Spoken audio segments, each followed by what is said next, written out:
મિત્રો, language function અંતર્ગત આપણે કનેક્ટ ધ ઇન્ફોર્મેશન અથવા સિન્થેસાઇઝ ધ એક્સપ્રેશન મતલબ કે બે વાક્યોને જોડવાની પ્રક્રિયા શીખી રહ્યા છીએ, જેના માટે આપણે કંજક્શન અથવા કનેક્ટરનો ઉપયોગ કરવાનો રહે છે. આ અંતર્ગત આપણે સબઓર્ડિનેટ કંજક્શન શીખી રહ્યા છીએ, પણ માત્ર સબઓર્ડિનેટ કંજક્શનને જ આપણે ધ્યાનમાં નહીં લઈએ, કારણ કે સબઓર્ડિનેટ કંજક્શન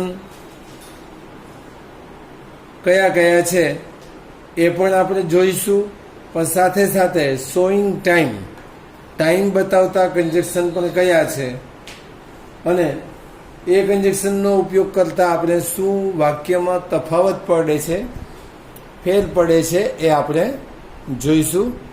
તો અહીંયા છે જુદા જુદા કંજક્શનોની યાદી લખેલી છે: આફ્ટર, બિફોર, વાઇલ અને when, whenever, since, for, till, until, as soon as, hardly અથવા scarcely, when, no sooner, than, by અથવા તો by the time, in, on, at, from અને ટુ. હવે આમાંથી ખાસ કરીને સબઓર્ડિનેટ કંજક્શન અંતર્ગત જવું હોય તો આપણે આફ્ટર છે એ એવું કંજક્શન છે, એ સિમ્પલ સેન્ટેન્સ પણ બનાવે છે અને કોમ્પ્લેક્સ પણ બનાવે છે. એવી જ રીતે કોમ્પ્લેક્સ મતલબ કે સબઓર્ડિનેટમાં પણ કામ આવે છે. એવી જ રીતે બિફોર પણ એ રીતે છે, ક્યારે સિમ્પલ બનાવે છે અને ક્યારે કોમ્પ્લેક્સ સેન્ટેન્સ બનાવે છે, મતલબ કે સબઓર્ડિનેટ તરીકે વપરાય છે, એ પણ આપણે જોઈશું. આ જ રીતે વાઇલ પણ એ રીતે છે કે વાઇલનું વાક્ય અને વેનનું વાક્ય એ પણ સબઓર્ડિનેટ કંજક્શન તરીકે પણ વાપરી શકાય અને એનાથી સિમ્પલ સેન્ટેન્સ પણ બનાવી શકાય. આ સિવાયના ખાસ કહીએ તો બાય અથવા તો by the time, in, on, at, from અને ટુ, આ તો માત્ર સિમ્પલ સેન્ટેન્સ જ બનાવે છે. આ ઉપરાંત ટીલ અને અનટીલ એ પણ એવા સેન્ટેન્સ છે, કંજક્શન છે કે જે સબઓર્ડિનેટ કંજક્શન તરીકે પણ વપરાઈ શકે અને વાક્યને કનેક્ટર તરીકે મતલબ કે જોડવામાં સિમ્પલ સેન્ટેન્સ પણ બનાવે છે. તો કઈ રીતે એ સિમ્પલ સેન્ટેન્સ બનાવે છે અને કઈ રીતે સબઓર્ડિનેટ કંજક્શન તરીકે ઉપયોગમાં લેવાય છે એનો આપણે વિસ્તૃત રીતે ઉદાહરણો સાથે અભ્યાસ કરીએ. તો જોઈએ આપણે ઉદાહરણો સાથે શરૂઆત કરીએ. એક્ઝામ્પલ જોઈએ હવે. તો ઇટ ઇઝ નવેમ્બર. અહીંયા આ એક એક્ઝામ્પલ, બીજું અને ત્રીજું, એમાં પણ એક વિશિષ્ટતા તમારા ધ્યાન ઉપર લેવાની છે કે it is November, it is Wednesday અથવા તો ઇટ ઇઝ 18th નવેમ્બર 2020 અને ઇટ ઇઝ 10 o'clock. વિશિષ્ટતા એ છે કે જ્યારે આપણે ઘડિયાળનો સમય, તારીખ કે વાર, મહિનો કે સાલ, કોઈ તહેવાર એ બતાવવાનો હોય તો ઇટ ઇઝથી વાક્ય શરૂ કરવું પડે. જેમ આપણે ઇટ ઇઝ એ ટેબલ કહીએ તો ત્યાં આપણે ટેબલને ચીંધીને બતાવવાના છીએ, પરંતુ જ્યારે આપણે સમયને નું વાક્ય બનાવવાનું હોય ત્યારે સમયને ટેબલની જેમ આંગળી ચીંધીને બતાવવાના નથી અને એનું વાક્ય શરૂ કરવા માટે કોઈ શબ્દ હોતો નથી, એટલે આપણે ઇટ ઇઝનો જ ઉપયોગ કરાય. અહીંયા ઇટનું ગુજરાતી નથી થતું, એ માત્ર તમારા ધ્યાન ઉપર લેવાની વાત છે. તો વાત આગળ વધારીએ. It is November, the winter starts in India. હવે અહીંયા વેન છે સબઓર્ડિનેટ કંજક્શન તરીકે વપરાયો છે, જ્યારે બે અલગ વાક્યોને કોમ્પ્લેક્સથી જોડે ત્યારે એ સબોર્ડિનેટ કન્જક્શનનું કામ કરે. તો it is November when the winter starts in India. અથવા આ વાક્યને બીજી રીતે પણ બોલી શકીએ, when it is November the winter starts in India. બંને વાક્યો કોમ્પ્લેક્સ જ ગણાય છે, કારણ કે અહીંયા પણ એક ક્રિયાપદ છે ને અહીંયા પણ બીજું ક્રિયાપદ છે. જ્યારે વાક્યની અંદર બે ક્રિયાપદો જોડાતા હોય અને વેનથી જોડાતા હોય તો એ વાક્ય કોમ્પ્લેક્સ બનતું હોય છે. હવે બાકીના જે વાત કરી હતી ઇન ને ટીલ ને એ બધા કન્જક્શનો સાથે જોતા જઈએ કઈ રીતે સિમ્પલ સેન્ટેન્સ બનાવે છે. અહીંયા એ કન્જક્શન છે એ શોઈંગ ટાઈમ માટે છે, એ સબોર્ડિનેટ કન્જક્શન નથી. સૌથી પહેલાં આપણે જોઈએ ઇન ટીલ અને બાયનો ઉપયોગ માત્ર શોઈંગ ટાઈમ માટે જ. તો the winter starts in India in November. તો છે ઇન નવેમ્બર. મિત્રો ખાસ યાદ રાખવાનું છે અહીંયા સાથે સાથે, કારણ કે પરીક્ષામાં છે આપણને અધૂરું વાક્ય પૂરું કરવાનું પૂછાતું હોય છે.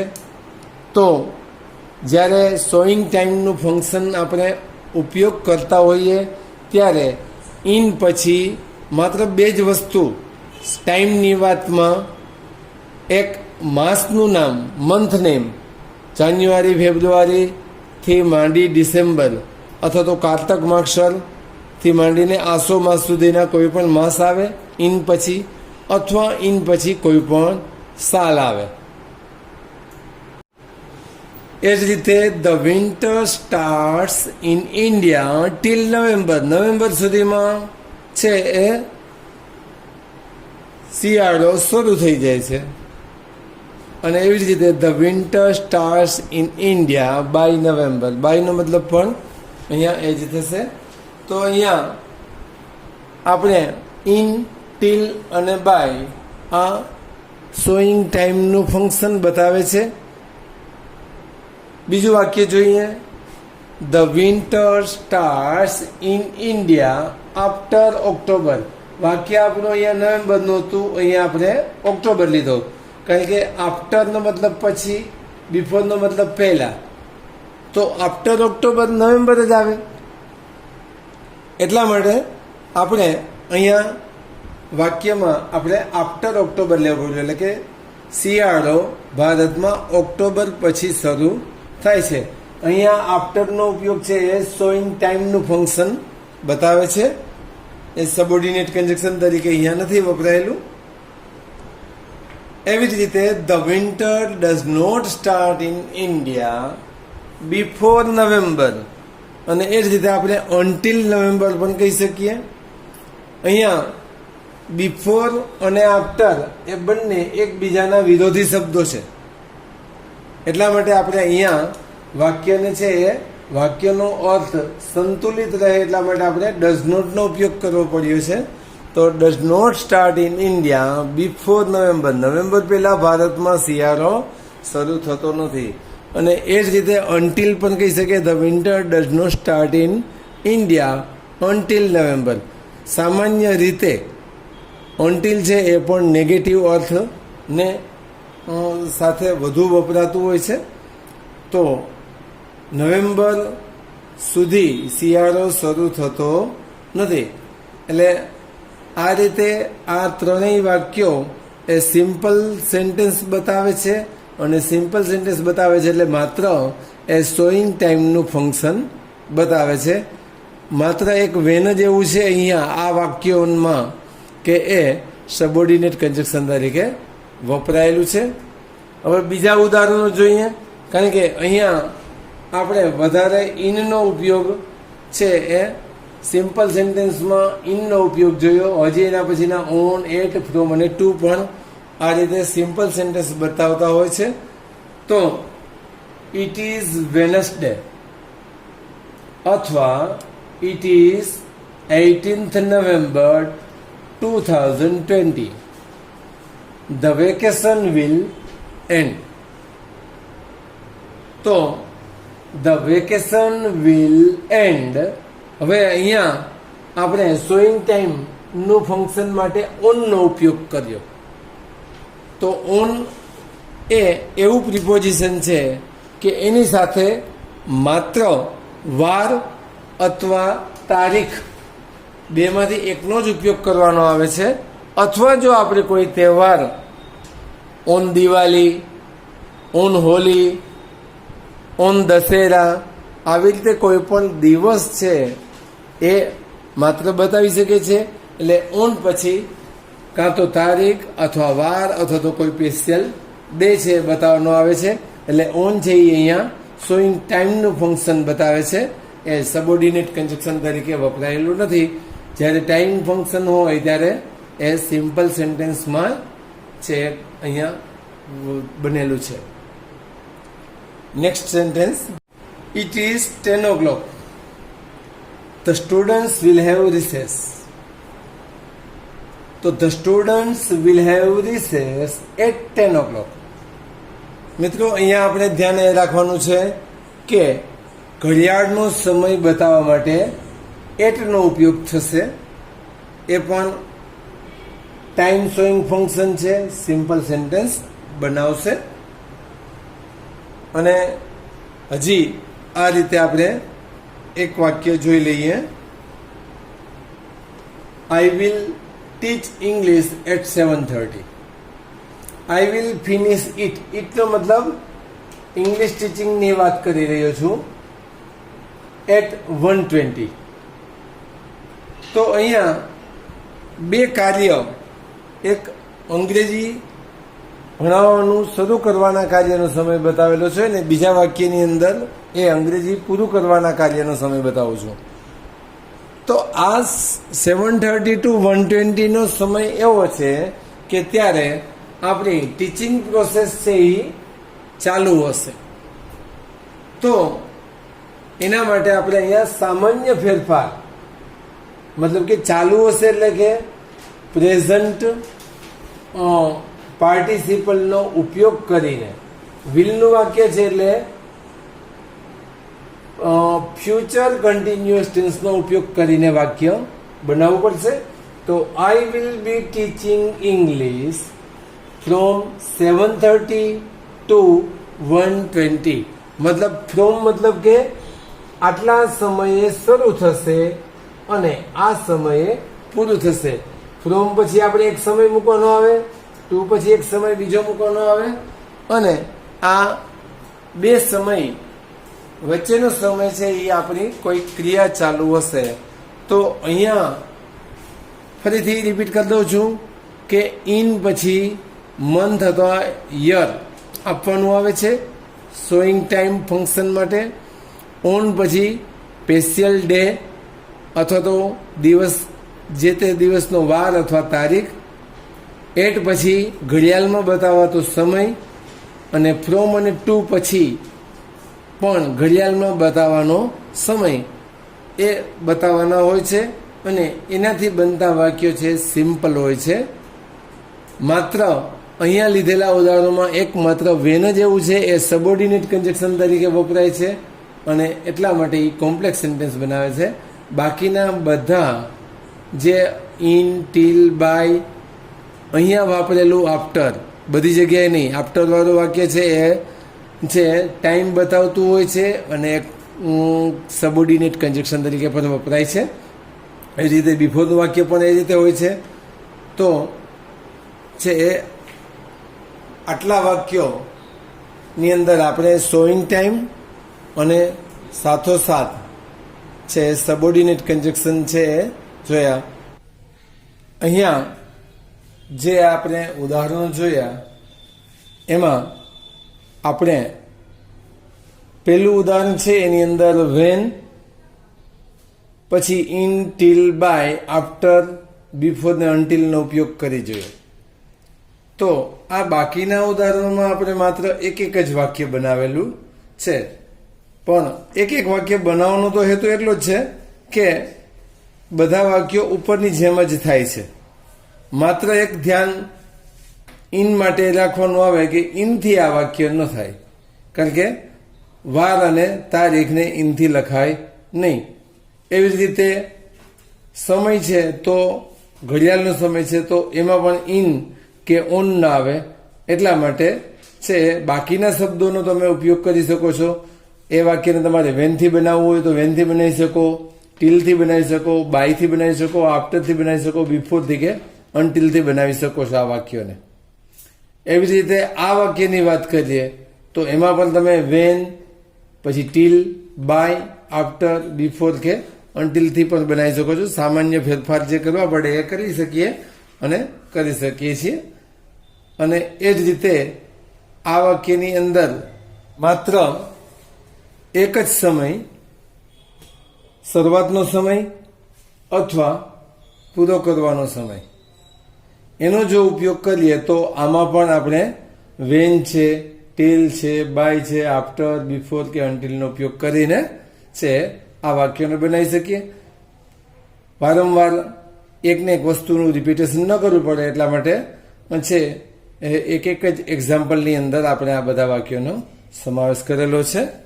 તો હવે પછી બાકીના જે સબઓર્ડિનેટ કન્જક્શન રહી જાય છે એને હવે જોઈએ. મિત્રો, આગળના વાક્યો જે જોયા એ આપણે ટુ બી સાથેનું વાક્ય હતું. હવે બે વાક્યો વિધાઉટ ટુ બી એટલે કે ઇઝ એમ આર વોઝ વેલ કે બી ના ઉપયોગ વગરના એટલે કે એક્શન વર્બ સાથેના છે. પણ બંને વાક્યોને જોડીએ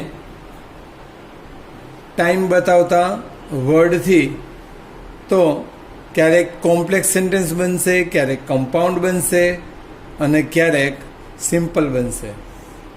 જ્યારે કોમ્પ્લેક્સ સેન્ટેન્સ બનતું હોય ત્યારે એ સબઓર્ડિનેટ કન્જક્શનનો ઉપયોગ કરે છે એવું આપણે કહી શકીએ. આપણે શોઈંગ ટાઈમ છે એના અંતર્ગત જોઈ રહ્યા છીએ એટલે આપણે બધા સંયોજકો કનેક્ટર્સ સાથે લીધા છે. તો વાક્ય જોઈએ. ધ પોલીસ કેમ, પોલીસ આવી. ધ રાયોટર્સ ડિસ્પર્સ્ડ, રાયોટર્સ મતલબ કે હુલ્લડખોર, તોફાનીઓ, ડિસ્પર્સ્ડ વિખરાઈ ગયા. આ વાક્યને વેન અથવા એઝ સુન એઝ બંને સબઓર્ડિનેટ કન્જક્શન છે. એનાથી વાક્યને જોડીશું તો એ કોમ્પ્લેક્સ સેન્ટેન્સ બનાવશે, ટાઈમ તો બતાવશે જ. તો જોઈએ આપણે. વેન ધ પોલીસ કેમ ધ રાયોટર્સ ડિસ્પર્સ્ડ અથવા as soon as the police કેમ ધ રાયોટર્સ ડિસ્પર્સ્ડ. વેન અને એઝ સુન એઝ બંને છે સમાનાર્થી શબ્દો જેવા જ છે. બેમાંથી કોઈ પણનો ઉપયોગ કરીએ વાક્યમાં કોઈ તફાવત નહીં રહે. વેનની બદલે એઝ સુન એઝ વાપરી શકીએ, એઝ સુન એઝની બદલે વેન વાપરી શકીએ છીએ. વાક્યમાં કોઈ તફાવત કરવાનો હોતો નથી. બંને શબ્દો વચ્ચે પણ વાપરી શકીએ છીએ. દાખલા તરીકે ધ રાયોટર્સ ડિસ્પર્સ્ડ પહેલાં લઈએ, પછી વચ્ચે પણ આપણે વેન લઈ શકીએ છીએ. વેન ધ પોલીસ કેમ અથવા એઝ સુન એઝ પણ તમે વચ્ચે લઈ શકો છો. બંને ટાઈમ બતાવતા સબઓર્ડિનેટ કન્જક્શન છે, કોમ્પ્લેક્સ સેન્ટેન્સ બનાવે છે. હવે બીજું સબઓર્ડિનેટ કન્જક્શન જોઈએ કે જે કોમ્પ્લેક્સ સેન્ટેન્સ બનાવે છે. નો સુનર, નો સુનર એવું સબઓર્ડિનેટ કન્જક્શન છે કે એની સાથે ધેન વાપરવો ફરજિયાત છે. આ ઉપરાંત આપેલું વાક્ય જો ભૂતકાળ હોય તો એની સાથે ડીડ પણ વાપરવું પડશે. એક્શન વર્બ અહીંયા કેમ ભૂતકાળમાં છે એટલે આપણે અહીંયા ડીડ વાપર્યું છે. તો no sooner did the police come than the rioters dispersed. હજુ એના જેવું જ બીજું સબઓર્ડિનેટ કન્જક્શન છે હાર્ડલી અથવા સ્કેર્સલી વેન. હાર્ડલી વાપરીએ કે સ્કેર્સલી વાપરીએ વાક્યમાં કોઈ ફરક રહેશે નહીં. પણ આ પણ એક એવું સબઓર્ડિનેટ કન્જક્શન છે કે જ્યારે હાર્ડલી કે સ્કેર્સલીનો ઉપયોગ કરશું ત્યારે વાક્યમાં વચ્ચે વેનની જરૂર રહેશે. બીજું, જો આપેલું વાક્ય છે એ એક્શન વર્બ માં પાસ્ટ ટેન્સનું હશે તો હેડનો ઉપયોગ પણ ફરજિયાત હોય છે. તો વાક્યને જોઈએ, hardly had the police come. અહીંયા કમ વાપરેલું છે, પાસ્ટ પાર્ટિસિપલ છે, ઓરિજિનલ વર્બ નથી. હેડ હોય એટલે પાસ્ટ પાર્ટિસિપલ હોય. વેન ધ રાયોટર્સ ડિસ્પર્સ, અથવા તો scarcely had the police come when the rioters disperse. તો અહીંયા જે આ ત્રણ when, as soon as, no sooner, hardly અથવા તો સ્કેર્સલી ના ઉપયોગથી સબોર્ડિનેટ કન્જક્શનથી વાક્ય જોડેલા છે. ત્રણ છે શોઈંગ ટાઈમ ફંક્શન બતાવે છે અને કોમ્પ્લેક્સ સેન્ટેન્સ બનાવે છે. હવે બીજું વાક્ય જોઈએ કે જે કમ્પાઉન્ડ બતાવતું હોય, કમ્પાઉન્ડ કરતું હોય અને શોઈંગ ટાઈમ હોય. તો ખાસ તો આપણે એન્ડનો ઉપયોગ જોઈએ છીએ, એને સમજીએ. એન્ડ છે એ બે વાક્યોને અનેથી જોડે છે. એક અર્થ એન્ડનો ધેર આફ્ટર અથવા તો ધેન થાય છે. ધેર આફ્ટર એટલે પછી, ત્યારબાદ. ધેન એટલે પછી. એન્ડ એટ વસ એટલે તરત જ. The police came and at once the rioters dispersed. The police came and thereafter the rioters dispersed. અથવા the police came and then the rioters dispersed. હવે મિત્રો અહીંયા એટવન્સ છે બ્રેકેટમાં લીધેલો છે. એટવન્સ લખીએ તો પણ વાક્યમાં કંઈ ફરક નહીં પડે, અને એટવન્સ લખીશું તો પણ છે શોઈંગ ટાઈમ ફંક્શન તો બતાવશે જ. એવી રીતે અહીંયા ધેર આફ્ટર લીધું છે, એન્ડ બ્રેકેટમાં લીધો છે, અહીંયા પણ બ્રેકેટમાં લીધો છે. તો અંતે તો બધાનો મતલબ એક જ છે કે અને પછી અથવા તો પછી આવો અર્થ થાય છે. અને આ છે કમ્પાઉન્ડ સેન્ટેન્સ બનાવે છે અને શોઈંગ ટાઈમ બતાવતું છે કન્જક્શન છે, અને શોઈંગ ટાઈમ બતાવતું ફંક્શન થાય છે. હવે ત્યાર પછી એક બીજા વર્ડ જોઈએ, અનટિલ અને બિફોર. અનટિલ અને બિફોરથી આપણે વાક્ય જોડીશું ત્યારે એ સબોર્ડિનેટ કન્જક્શન, બે વાક્યોને અલગ અલગ જોડીશું તો એ સબોર્ડિનેટ કન્જક્શનનું કામ કરશે. અને બિફોરનો ઉપયોગ છે પ્રિપોઝિશન તરીકે કરીશું તો વાક્યને જોડશે પણ એ સિમ્પલ સેન્ટેન્સ બનાવશે. તો કઈ રીતે આ વાક્ય જોડાય છે આપણે જોઈએ. The rioters did not disperse. તોફાનીઓ વિખેરાયા નહીં. અનટિલ ત્યાં સુધી, અથવા તો બિફોર એટલે કે પહેલા. ધ પોલીસ કેમ, પોલીસ આવી એ પહેલા તોફાનીઓ વિખેરાયા નહીં. મતલબ કે પોલીસ આવી ત્યાં સુધી તોફાનીઓ રહ્યા જ એમ. તો અહીંયા છે આ સબોર્ડિનેટ કન્જક્શનનો ઉપયોગ કરીને શોઈંગ ટાઈમ છે એનું ફંક્શન બતાવે છે, એટલે કોમ્પ્લેક્સ સેન્ટેન્સ બનાવશે.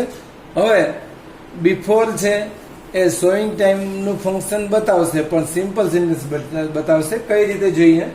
The rioters did not disperse. બિફોરને જ્યારે આપણે પ્રિપોઝિશનના અર્થમાં લઈએ તો એક પ્રિપોઝિશનનો નિયમ છે કે પ્રિપોઝિશન પછી આવતું વર્બ છે પ્રેઝન્ટ પાર્ટિસિપલ હોય. એટલે આપણે પોલીસ શબ્દને પાછળ લઈએ અને વર્બને છે પ્રેઝન્ટ પાર્ટિસિપલને આપણે આગળ લઈએ. બિફોર કમિંગ ધ પોલીસ અથવા બિફોર ધ પોલીસ એને એપોસ્ટ્રોફિયસ દઈને કમિંગ. આ રીતે સિમ્પલ સેન્ટેન્સ બનાવીને પણ શોઈંગ ટાઈમ ફંક્શન બતાવી શકીએ છીએ અને એ વાક્યને સિમ્પલ બનાવશે. બિફોરનો વિરોધી આફ્ટર છે, એમાં પણ એ જ રીતે થશે. તો જોઈએ એના પછીનું વાક્ય. The rioters dispersed after coming the police અથવા તો ધ પોલીસ કમિંગ. આફ્ટર એટલે કે પછી. તોફાનીઓ પોલીસ આવ્યા પછી વિખેરાયા. આ પણ અહીંયા આફ્ટર છે જે વપરાયો છે એ શોઈંગ ટાઈમ ફંક્શન છે. તો અને વાક્ય સિમ્પલ બનાવે છે કારણ કે આફ્ટર છે એ પણ એક પ્રિપોઝિશન છે અને પ્રિપોઝિશન પછી છે વપરાતું વર્બ એ પ્રેઝન્ટ પાર્ટિસિપલના ફોર્મમાં હોય છે. હવે એને આપણે છે જોઈએ સબોર્ડિનેટ કન્જક્શનના રૂપમાં. તો સબોર્ડિનેટ કન્જક્શનના રૂપમાં જોવું હોય તો બે વાક્યોને જોડવા પડે. તો the rioters dispersed after the police કેમ. બંને વાક્યોની અંદર બે અલગ અલગ કરતા બે અલગ અલગ ક્રિયાપદો વપરાયા છે અને એટલા માટે સબોર્ડિનેટ કન્જક્શન છે અને શોઈંગ ટાઈમનું ફંક્શન બતાવે છે. હવે બાકીના જે વર્ડ્સ રહી જાય છે એને આપણે જોઈએ. The monsoon starts the disease is spread. વેનેવર પણ એક એવું સબોર્ડિનેટ કન્જક્શન છે જે સમય બતાવે છે અને એનું સિંગલ સેન્ટેન્સ જ બને છે. બધા વાક્યોની જેમ ઘણા બધા વાક્યો બનતા નથી. તો વેનેવર the monsoon starts the disease is spread. અને સબોર્ડિનેટ કન્જક્શન છે વેનેવર એટલે એ કોમ્પ્લેક્સ સેન્ટેન્સ બનાવે છે. એક્ઝામ્પલ જોઈએ. I have made many videos. The lockdown started. Lockdown છે એક સમયગાળો છે. તો I have made many videos since the lockdown started. અહીંયા સમય છે એ એક વાક્યના રૂપમાં આપેલો છે એટલે આપણે સિન્સનો ઉપયોગ છે એ સબોર્ડિનેટ કન્જક્શન તરીકે કરેલો છે. હવે બીજું એક વાક્ય જોઈએ સિન્સનું કે જેનાથી એ સિમ્પલ સેન્ટેન્સ બનશે. અહીંયા સિન્સથી વાક્ય જોડ્યું છે, સમય બતાવવા માટે આખું વાક્ય લીધું છે એટલા માટે એ સબોર્ડિનેટ કન્જક્શન છે. હવે સિન્સનો ઉપયોગ આપણે સમય બતાવવા માટે માત્ર શોઈંગ ટાઈમ ફંક્શન તરીકે જોઈએ. I have been making videos. I started ઇટનો મતલબ અહીંયા મેકિંગ વિડીયોઝ ફ્રોમ એપ્રિલ 2020. હવે અહીંયા માસ અને સમય એક્ઝેક્ટ ટાઈમિંગ આપેલું છે. જ્યારે એક્ઝેક્ટ ટાઈમિંગ આપેલું હોય તો સિન્સનો ઉપયોગ કરીને વાક્ય કઈ રીતે બને? આઈ have been making videos since April 2020. વાક્ય જોડાઈ ગયું, શોઈંગ ટાઈમ થઈ ગયું. ખાસ યાદ રાખજો સિન્સ પછી એક્ઝેક્ટ ટાઈમિંગ હોવું જોઈએ. તારીખ, વાર, મહિનો, વર્ષ અથવા ઘડિયાળમાં જે સ્પષ્ટ સમય બતાવે છે એવો સમય અથવા કોઈ તહેવારનું નામ પણ ચાલી શકે પણ એક્ઝેક્ટ ટાઈમિંગ હોવું જોઈએ. હવે એ જ વાક્યને આપણે બીજા અર્થથી જોઈએ. I have been making videos for 7 months. હવે સિન્સ અને ફોરનો તફાવત તમને સમજાશે કે એપ્રિલથી ઓક્ટોબર સુધીના માસ 7 માસ થાય છે. તો અહીંયા 4 પછી જે સમય બતાવશું એ કાઉન્ટેડ ટાઈમ બતાવવાનો છે. એ કલાકમાં ગણીએ, મિનિટમાં ગણીએ, મહિનાઓમાં ગણીએ, વર્ષોમાં ગણીએ. તો ધ્યાન એ રાખવાનું છે કે 4 પછીનું છે એ એક્ઝેક્ટ ટાઈમિંગ નહીં હોય, અંદાજિત સમય હશે. એટલે સિન્સ અને 4 આ રીતે શોઈંગ ટાઈમ ફંક્શન બતાવે છે. પછીનું એક બીજું ઉદાહરણ જોઈએ. The COVID-19 will have damaged economic condition. COVID-19 ને છે ઇકોનોમિક આર્થિક સ્થિતિને છે નુકસાન પહોંચાડ્યું હશે. The vaccine comes in the market અથવા બાજાર. વેક્સિન એટલે કે રસી બજારમાં આવશે ત્યાં સુધીમાં તો COVID-19 ઘણું બધું નુકસાન પહોંચાડ્યું હશે. તો આ વાક્યને આપણે બીજી રીતે જોઈએ. બાય ધ ટાઈમ અથવા તો ટીલ થી મતલબ કે સબોર્ડિનેટ કન્જક્શનના ઉપયોગના અર્થમાં જોશું તો છે the COVID-19 will have damage economic condition. By વાપરીએ કે બાય ધ ટાઈમ વાપરીએ બંને એક જ રહેશે એટલે જ અહીંયા મેં બ્રેકેટ કરેલો છે. અથવા till the vaccine comes in the market.